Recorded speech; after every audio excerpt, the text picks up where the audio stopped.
The confession.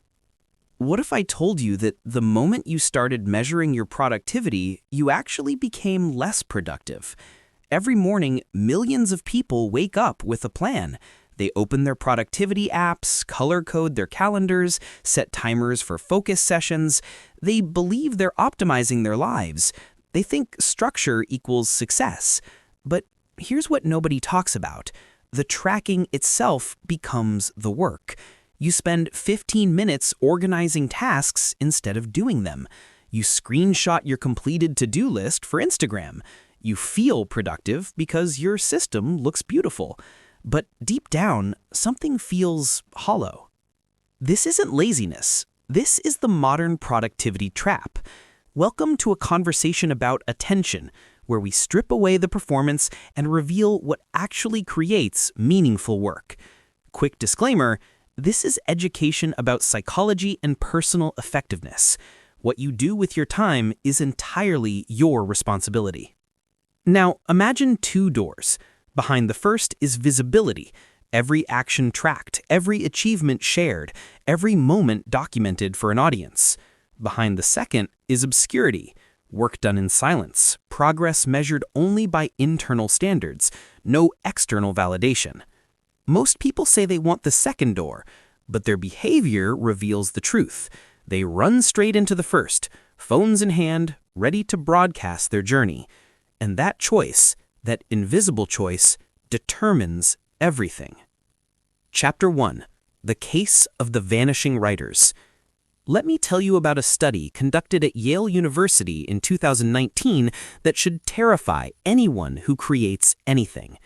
Researchers gathered two groups of writers. Both groups were given the same task: write a short story over 2 weeks. Group 1 was asked to share daily progress updates on social media, posting word counts and excerpts. Group 2 was told to work in complete privacy, sharing nothing until the final draft. The results were devastating. Group 1 produced stories that averaged 40% shorter. Their word choice was simpler, their narrative structures more predictable. When interviewed, they reported feeling motivated by the accountability, but also distracted by the need to make progress look impressive. Group 2? Their stories were longer, more experimental, more emotionally honest. They took risks. They deleted entire sections and rewrote them. They weren't performing productivity. They were actually creating. One participant from Group 2 said something that stopped the researchers cold.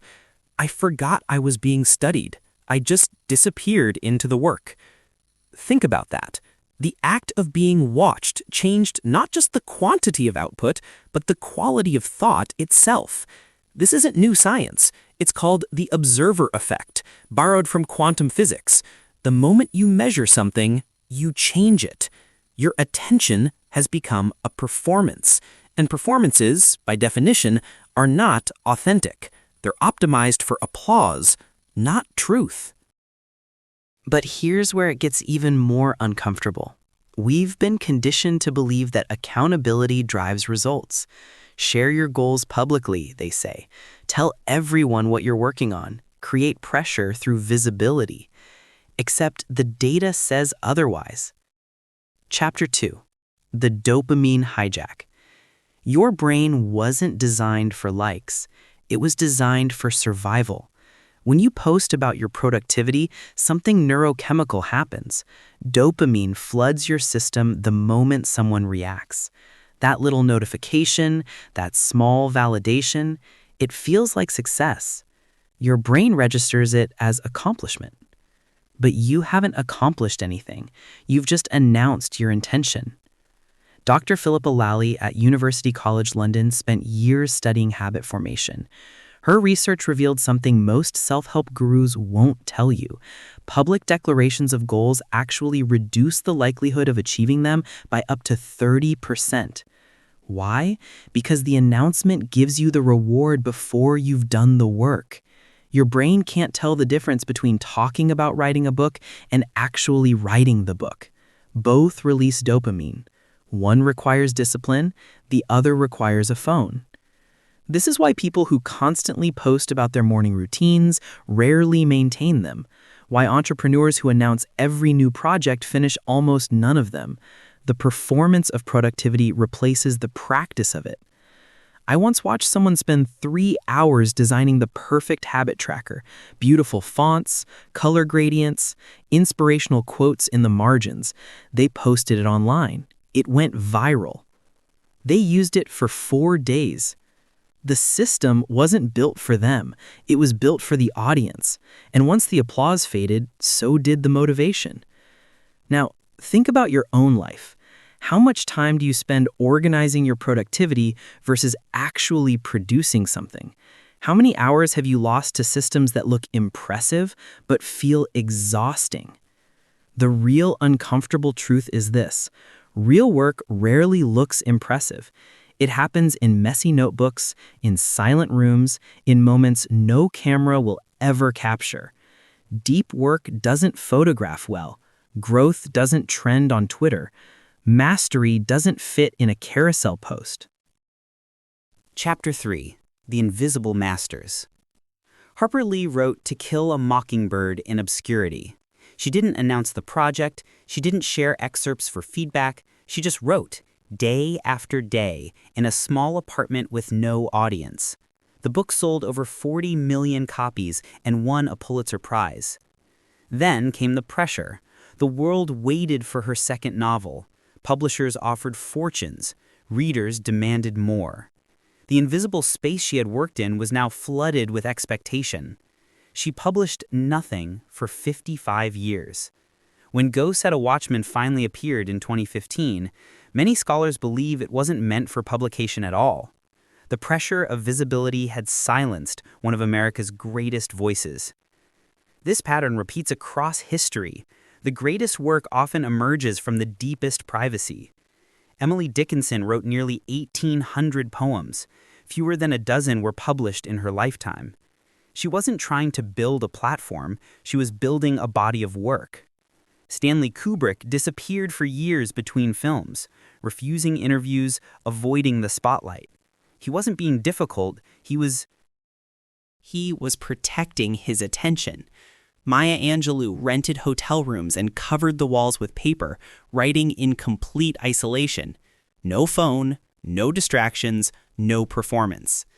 These weren't antisocial hermits. They were protectors of their own consciousness. They understood something most modern creators have forgotten. Attention is not infinite. Every minute spent managing your image is a minute stolen from your craft. The question isn't whether you're talented. The question is whether you're willing to be talented in private long enough for that talent to mature. Most people aren't. They need the validation loop. They need to feel productive, even if nothing meaningful is being produced.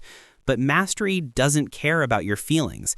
It only cares about repetition, failure, refinement. And those processes are brutally unsexy. Chapter 5: The Liberation of Obscurity. Here's what changed everything for me. I deleted every productivity app, unsubscribed from every accountability group, stopped posting about my work entirely. At first, it felt like falling. No external structure, no one watching, no one cheering me on. But something unexpected happened. The work got easier. I stopped editing my thoughts before they appeared. I stopped asking, will this impress people? And started asking, is this true? My output tripled. Not because I worked harder, but because I stopped performing productivity and started practicing it. Obscurity isn't hiding, it's focusing. It's the recognition that your attention is the most valuable resource you own, and you've been giving it away for free. When you work in private, failure becomes safe. You can try ideas that don't make sense. You can spend a week going in the wrong direction because no one is there to judge the detour. You can be mediocre on Tuesday and brilliant on Friday without worrying about your streak. This is where growth lives, not in the polished highlight reel, in the ugly, uncertain, private process of figuring things out. The greatest lie of modern productivity culture is that you need an audience to stay disciplined. You don't. You need standards, internal ones that have nothing to do with how impressive you look. Chapter 6, The Choice. So here's your challenge. Not tomorrow, right now. Choose one project, one thing you've been wanting to create, build, or learn, and commit to doing it in complete silence for 30 days. No posts, no progress updates, no screenshots of your setup, just you and the work. At the end of those 30 days, measure only one thing. Did you grow? Not did you look productive? Did you actually become more capable? Because in the end, the world doesn't remember your system. It remembers what you made.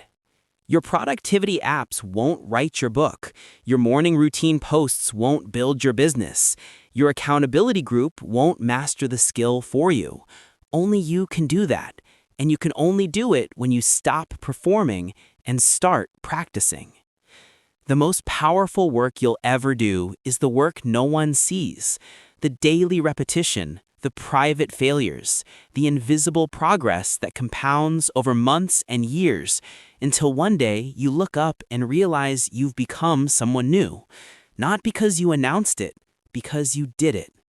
The question isn't whether you can be productive, it's whether you can be productive when no one is watching.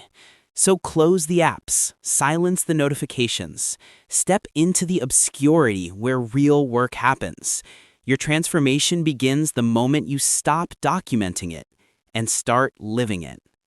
Welcome to the Invisible 5%.